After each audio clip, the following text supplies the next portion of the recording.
Hey, what's up, guys? Yeah, man, the lighting in this room really sucks, I know, but there's something wrong with my computer that makes everything seem a lot darker. Anyways, I'm gonna be doing kind of like a review on the Pink Floyd 1977 Pink Floyd album Animals.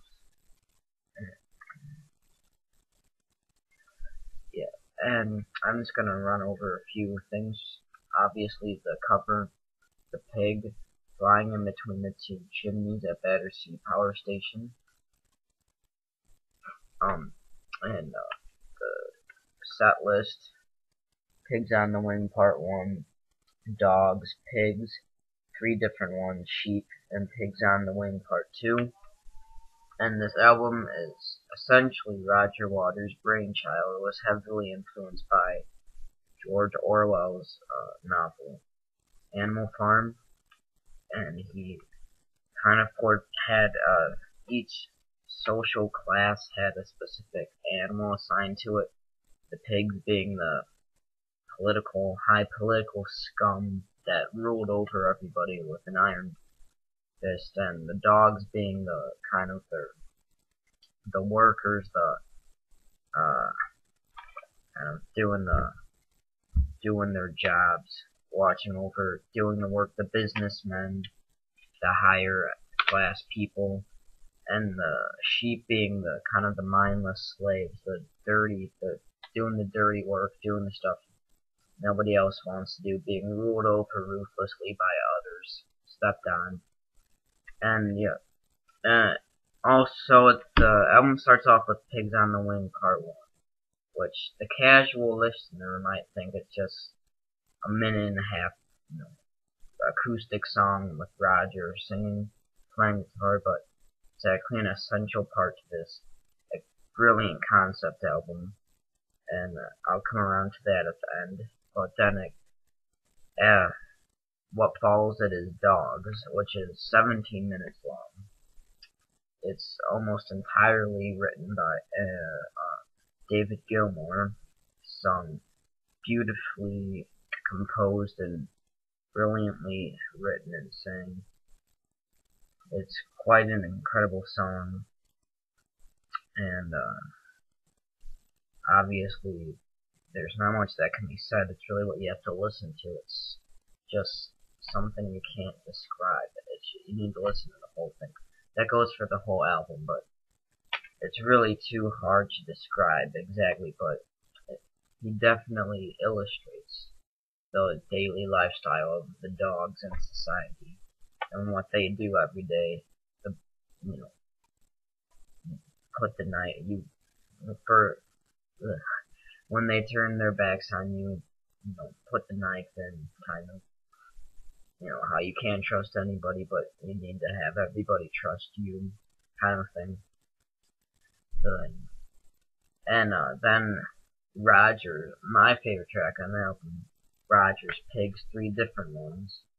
It's just incredible. I love that. I love it so much. It's just really, really defines politics and government in that one song. A really detailed.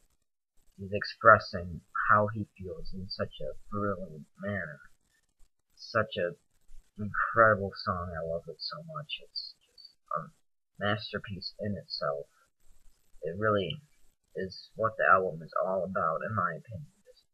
The lyrical and musical compositional brilliance, genius in that song is incredible. I just love Roger Waters, his songwriting, and what he did with Pink Floyd so much. He's such an inspiration to me, and I just cannot get over how great this album and the song Pigs in particular is.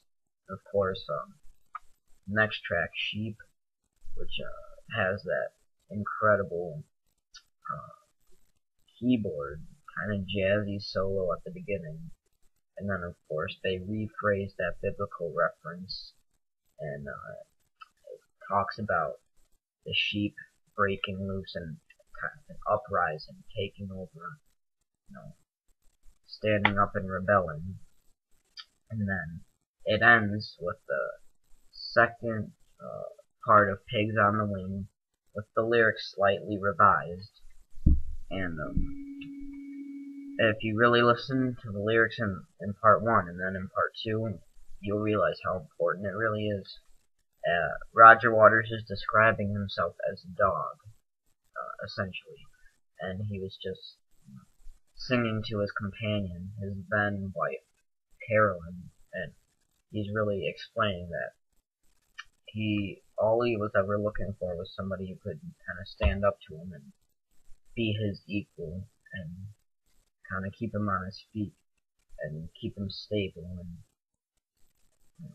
that's the pig, or that's the other animal he's talking to in the song. And I know it's really hard. I just kind of am just making stuff up on the spot about how I feel about the album.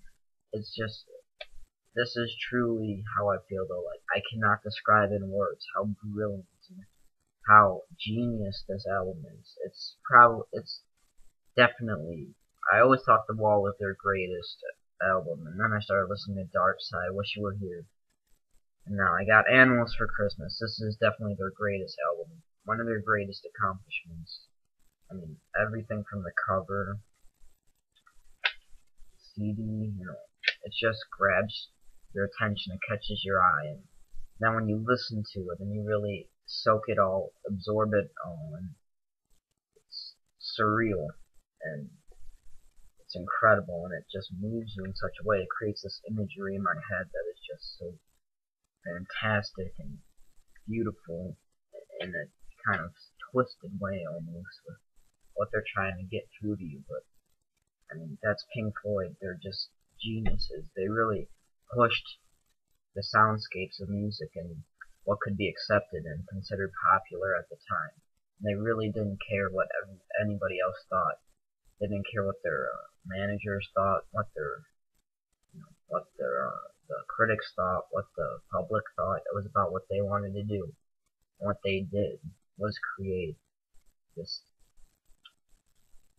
incomparable, incredible, mind-blowing music that will forever be remembered. Hopefully forever cherished by many throughout the world, myself included. Thanks for watching though. More videos to come, all related to classic rock music, classic music of 50s, 60s, 70s, and guitar videos of course. Thanks for watching, hope you enjoyed it, bye.